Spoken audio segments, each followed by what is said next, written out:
Comment augmenter les ventes de vos formations en ligne? Vous avez créé un ou plusieurs programmes sur Internet et vous voulez faire plus de ventes. Comment y parvenir?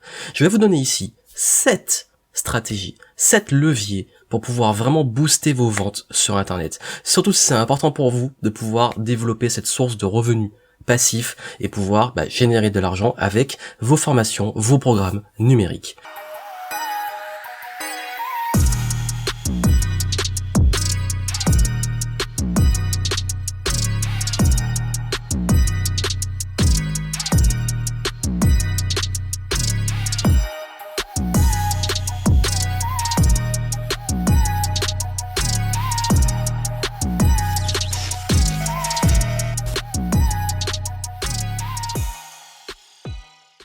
Bonjour et bienvenue, ici Johan Yangting. Ça fait plus de 10 ans que je suis entrepreneur, notamment je me suis lancé sur le web en 2009 et justement la création de formations en ligne a été l'un des piliers de mon activité. Aujourd'hui, j'aide et j'accompagne les entrepreneurs, les dirigeants, les indépendants à pouvoir développer un business qu'ils kiffent, à pouvoir s'épanouir dans leur zone d'excellence et surtout à ne plus vendre leur temps, tout en augmentant leurs revenus et leur valeur. Et la meilleure façon de ne plus vendre son temps, c'est bien entendu de créer des programmes numériques. Et j'ai vu qu'il y a beaucoup de personnes qui ont du mal à vendre leur programme, qui ont peut-être déjà créé leur programme, peut-être que c'est vous, et vous avez du mal à pouvoir développer vos ventes et ne pas trop comprendre quel est le problème. Mes ventes ne décollent pas, je n'arrive pas à vendre plus de programmes, les personnes n'achètent pas assez, comment je peux avoir plus de trafic, plus de clients, augmenter mes revenus, et surtout ne plus avoir à tout le temps vendre mon temps ou être dans l'incertitude de est-ce que je vais faire assez de ventes dans ce programme. Et c'est une grande problématique car c'est vrai que c'est un marché qui a explosé ces dernières années, que beaucoup se sont lancés justement dans les domaines de l'infoprenariat, du coaching, de la thérapie et tout, et de parfois aussi dématérialiser leur business ou se lancer dans un business en ligne et sont un peu perdus dans qu'est-ce qu'il faut faire, qu'est-ce qui marche pas. Et mon but aujourd'hui est de vous éclairer sur ces éléments-là et de vous faire comprendre qu'est-ce qui fait la différence entre un programme qui cartonne sur Internet et des ventes qui se développent sur le long terme et un bide total, un programme qui ne se vend pas. Pourquoi? Parce que j'ai créé plusieurs dizaines et des dizaines de programmes en ligne ces dernières années, dans plein de domaines, business, développement personnel, santé, et également j'en ai vendu pour plusieurs millions de programmes en ligne, et à force de tester les choses, à force de voir ce qui marche et ce qui marche pas, je vais vous donner justement les 7 éléments, les 7 piliers qui vont faire la différence. Cette opportunité est tellement large maintenant qu'il faut avouer qu'il y a beaucoup de concurrence et que si vous voulez que votre programme puisse vraiment se vendre, il va falloir réussir également à sortir du lot. D'ailleurs, je vais vous donner un conseil qui est fondamental, qui fait la différence entre un programme qui va pouvoir faire du volume et un programme qui va rester dans l'ombre. Cette différence, elle se joue énormément sur déjà tout ce qu'il y a en amont dans votre business, c'est-à-dire vous-même, votre positionnement et l'offre que vous avez créée. Quel est le problème que vous allez résoudre? C'est une grande question. Quel problème vous êtes en train de résoudre? Quel est le problème résolu par votre programme? Si c'est trop généraliste, vous vous heurtez à des gros mastodontes du marché ou des systèmes où ça touche justement la masse, énormément de personnes, et vous arrivez, peut-être inconnu au bataillon, et vous lancez ce programme-là et personne ne va faire confiance parce que vous sortez de nulle part, alors que des gros vendent exactement la même chose que vous.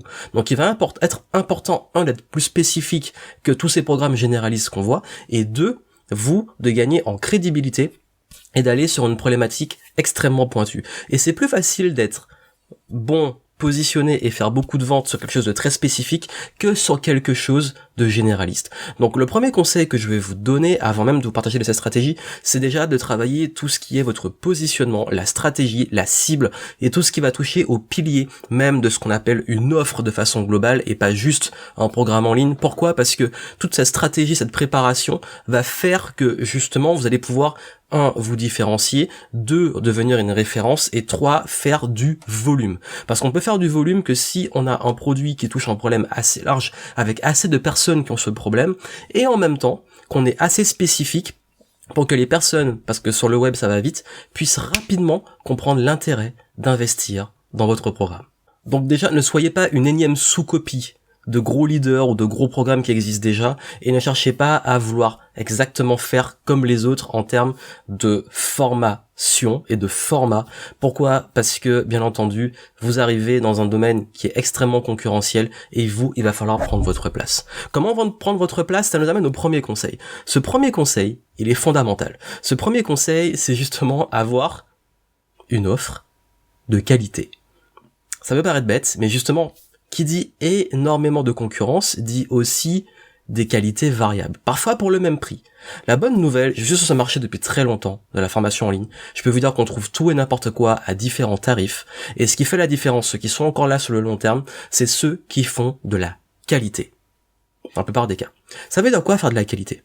Faire de la qualité, ça veut dire proposer, justement, pas juste une formation. Vous devez proposer réellement quelque chose qui n'est pas juste de l'information. Vous ne devez pas juste transmettre de la théorie et de l'information. Qu'est-ce qui va gonfler la valeur d'un programme, même en ligne, d'une formation en ligne ? C'est tout ce qu'il y a autour. La communauté, l'accès à l'expert, également tout ce qui va toucher à votre crédibilité, le suivi. En fait, il y a l'offre et il y a tout ce qui est autour. Et souvent, les personnes qui vont choisir une offre plutôt qu'une autre, ça va se jouer dessus. Est-ce qu'il y a du suivi ? Est-ce que la communauté est active ? Est-ce que le formateur est accessible ? Est-ce que comment est structurée même la réputation de cette formation ? Qui se voit à travers, justement, la communauté. Donc, si vous voulez vraiment déjà sortir du lot, ne vendez pas juste une formation. Vendez une transformation et vendez presque un écosystème, tout ce qui est autour. Parce que si on veut se former, comme diront beaucoup, oui, je peux trouver du contenu de la théorie dans des livres, sur YouTube, etc. Par contre, ce qu'on ne pourra pas trouver gratuitement, c'est vous, votre personnalité, votre expertise, votre expérience, la communauté que vous allez créer et tous ces éléments qui font que vous, la valeur perçue de ce que vous proposez va être beaucoup plus grande que juste votre formation. Deuxième point, votre crédibilité, votre branding. Oui, parce que comme je l'ai dit, on n'achète pas juste la formation, on achète vous. Ça fait des années que je vends des programmes en ligne. D'ailleurs, très paradoxalement, vous savez c'est quoi mon produit best-seller ? Et pourtant, la plupart du temps, je parle business. Mon produit best-seller, c'est la méthode FAST pour apprendre plus vite. Pourquoi ? Parce que les personnes, très souvent, et si vous devenez une référence et un leader, et que vous créez une communauté, même une petite communauté, il n'y a pas besoin d'avoir une énorme communauté, même une petite communauté, beaucoup de personnes vont vous suivre pour vous, votre énergie, et acheter vos programmes pour vous, qui vous êtes, votre énergie, et parfois par curiosité de pouvoir apprendre de votre expérience. Et ma plus grosse expérience, ça a été d'être autodidacte, d'apprendre par moi-même, de développer des stratégies d'apprentissage, de mémorisation, de concentration, et c'est ce qui fait que, mon best-seller, c'est sur apprendre à apprendre, alors que je parle la plupart du temps de business. Je parle de volume de vente. En chiffre d'affaires, bien entendu, le business me rapporte beaucoup plus. Mais ce que je veux vous dire par là, et ce que vous devez comprendre ici, c'est que justement, cette image que vous créez, cette relation avec votre audience, cette crédibilité, c'est ce qui va faire la grosse différence. Parce que si vous arrivez justement à être crédible par rapport à la concurrence qui est peut-être moins connue ou qui ne fait pas la même chose que vous, là vous prenez une longueur d'avance. Parce qu'il faut savoir que sur le web, maintenant, beaucoup de personnes, voient des offres peut-être similaires au vôtre passé, mais ce qui va faire que les gens vont accrocher à vous, c'est votre personnalité, la confiance que vous inspirez, votre expérience et votre capacité justement à fédérer et à gagner la confiance des personnes par votre authenticité, par vos opinions, parfois en polarisant. Bref, un branding et un leadership fort va renforcer votre crédibilité. Et il y a même des personnes, et ça m'est arrivé à mes débuts, qui me disaient qu'ils achetaient mes programmes alors qu'ils aimaient quand même mon contenu gratuit, juste pour me remercier et parce qu'ils appréciaient ce que je faisais et qui j'étais. Et vous allez voir que vous allez beaucoup moins forcer pour vendre si vous travaillez justement votre crédibilité, votre image et votre branding. Et d'ailleurs, justement, avec une très bonne offre et un bon branding, une bonne crédibilité, le plus spécifique possible, rien qu'avec ça, c'est pas du tout les mêmes volumes de vente. Là où tout le monde fait la même chose, tout le monde copie et personne ne bosse l'offre, l'écosystème et surtout son branding. Troisième point, ok, maintenant, vous avez votre offre irrésistible, signature, votre branding, votre personnalité qui est mise en avant, vous êtes crédible. Qu'est-ce qu'il va falloir faire ? Il va falloir bien entendu travailler sur un des piliers qui est le prix. Oui, en fait, tout ce qui est l'offre, le branding et tout gonfle ce qu'on appelle la valeur perçue. Ça veut dire quelle valeur on va attribuer à ce que vous vendez, notamment votre programme en ligne. Maintenant, le programme en ligne, il aura un tarif. Et la valeur perçue versus ce tarif, ce qui doit se passer dans la tête d'un prospect quand il voit ça, c'est qu'il se dit, ah oui, en fait, le prix est presque, je dirais pas ridicule, mais vaut largement la valeur perçue. Et sur les prix, il faut être cohérent. Quand on fait des programmes en ligne, il y a différents formats. On peut faire du texte, des e-books et des PDF. On peut faire également des programmes en audio. On peut faire des vidéos. On peut faire un mix de tout. Et voilà, tout ça fait qu'il y a un format. Il faut être cohérent sur le format. Un e-book, ça dépend bien entendu de la promesse. La plupart du temps, aura la valeur peut-être d'un livre, voire moins. Alors que si vous faites des vidéos et des audios, la valeur commence déjà à augmenter. Il y a également, faut pas confondre la valeur entre la durée de votre formation et de votre programme et bien entendu la transformation. Parfois un petit programme ultra spécifique et pointu qui peut apporter des gros résultats peut valoir très cher. En revanche, il y a un truc qui est fondamental, c'est qu'il y a des paliers psychologiques de prix.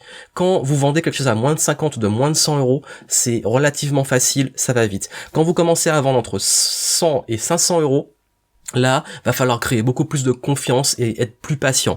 Quand vous vendez plus de 500 euros, voire plusieurs milliers d'euros, là, il y a beaucoup plus de travail à faire dans ce qu'on appelle le tunnel de conversion, la confiance, la crédibilité, les séquences et comment vous allez pouvoir créer cette relation avec votre audience. Donc on ne vend pas un produit à 50 euros comme on vend un produit à 2000 euros. Et quand je dis que vous devez être cohérent sur les prix, c'est que la stratégie que vous allez mettre en place, et je vais vous en parler juste après, doit être cohérente justement pour vendre ce produit ou service. Si vous essayez de vendre un produit à 500 euros, et que vous balancez juste une page de vente tout le temps, ça va être compliqué. Il va falloir créer quelque chose beaucoup plus structuré en termes de marketing. Ça, on peut le faire pour vendre quelque chose à moins de 50 euros.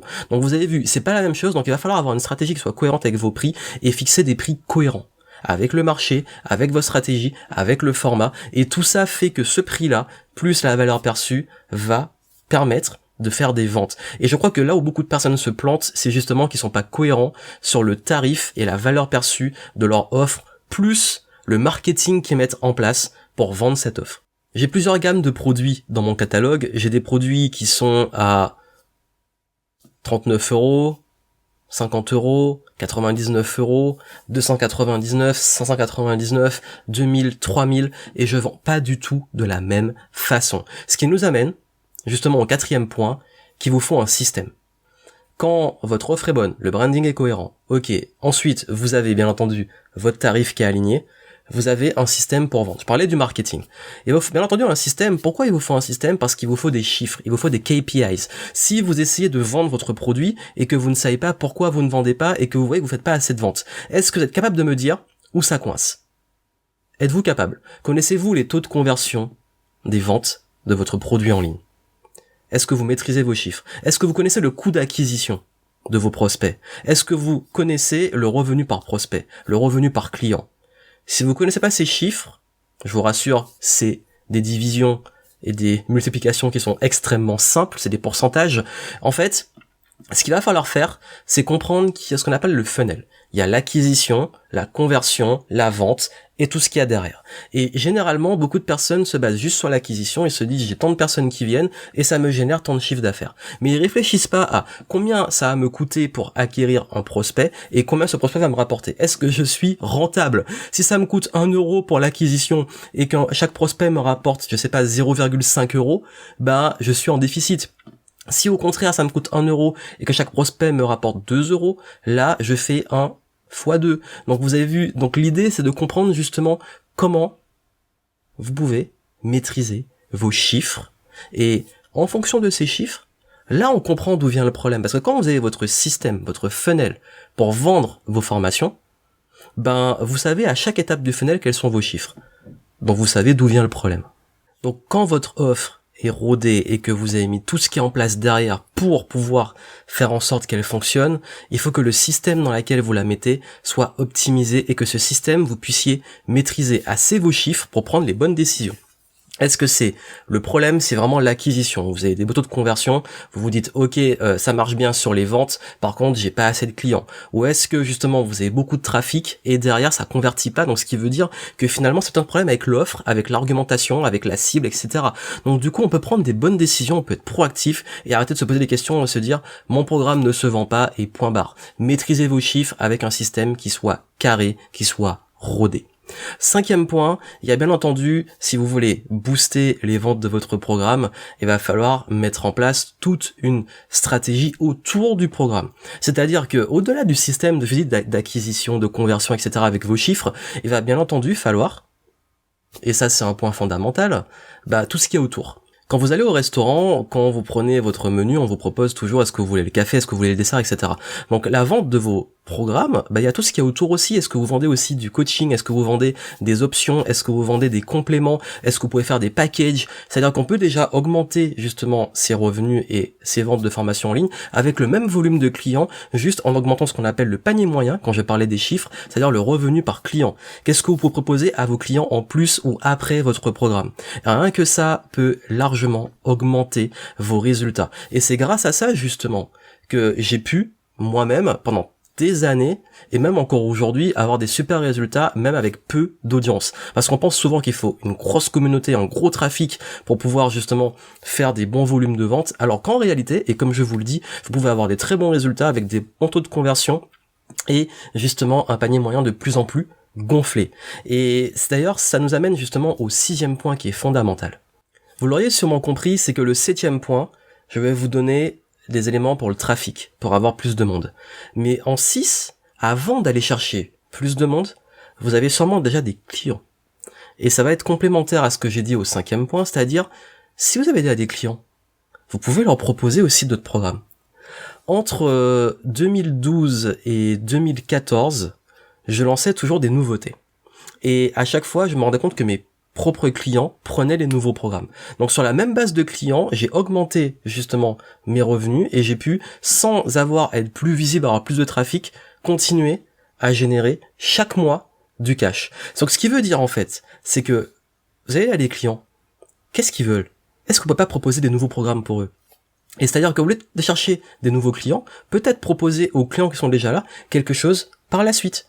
Et rien qu'avec ça, vous pouvez encore booster vos ventes de programmes en ligne. Et ce qui fait qu'au bout d'un moment, quand vous commencez, et c'est pas ce que je recommande d'avoir un catalogue trop large, mais quand vous commencez à avoir différentes offres, qu'est-ce qui se passe? Vos propres clients vont peut-être devenir clients de chacune de ces offres. Donc ce qui fait que vos clients restent plus longtemps. Et je parlais de chiffres. Non seulement vous augmentez vos revenus par client, par prospect, et également vous augmentez la durée de vie de vos clients parce qu'ils vont rester plus longtemps avec vous parce qu'il y aura plusieurs choses qu'ils peuvent découvrir dans votre écosystème. Et le 7e point, 7e chose, c'est le trafic. Je vous l'ai dit, c'est bien entendu qu'une fois que tout ça est rodé, et j'aime bien partir de derrière, c'est-à-dire votre offre, votre branding, vos tarifs, votre système, vos chiffres, etc., gonfler aussi votre écosystème, faire vos clients rester plus longtemps. Quand vous avez tout ça qui est bien rodé, ça veut dire que votre entonnoir est optimisé. Quand l'entonnoir est optimisé, là on peut balancer la sauce. Là on peut balancer du trafic. Publicité, partenariat, affiliation, contenu en ligne, faites du contenu. Il y a plein de façons d'avoir du trafic, j'en ai parlé dans une autre justement vidéo. Je vous inviterai à aller la voir après celle-ci, où je parle des différentes sources de trafic et comment toucher plus de monde. Mais là justement, quand votre programme est fait en ligne, vous pouvez commencer à communiquer, à faire du contenu. Et quand vous faites des programmes en ligne, ce que je recommande le plus, les 2 meilleures façons d'avoir des clients sur un programme en ligne, la première c'est le contenu, la stratégie de contenu, donc intemporel de préférence, et tout ce qui va toucher au référencement, à créer quand je parlais de communauté, renforcer votre branding, toucher du monde, créer de la confiance, tout ce contenu qui va amener vers vos offres, et également tout ce qui est payant.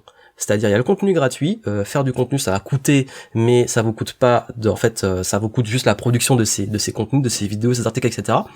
Et vous avez la publicité. Et vous pouvez faire des publicités, payer pour de la publicité qui va vous attirer du monde dans vos systèmes, dans vos funnels.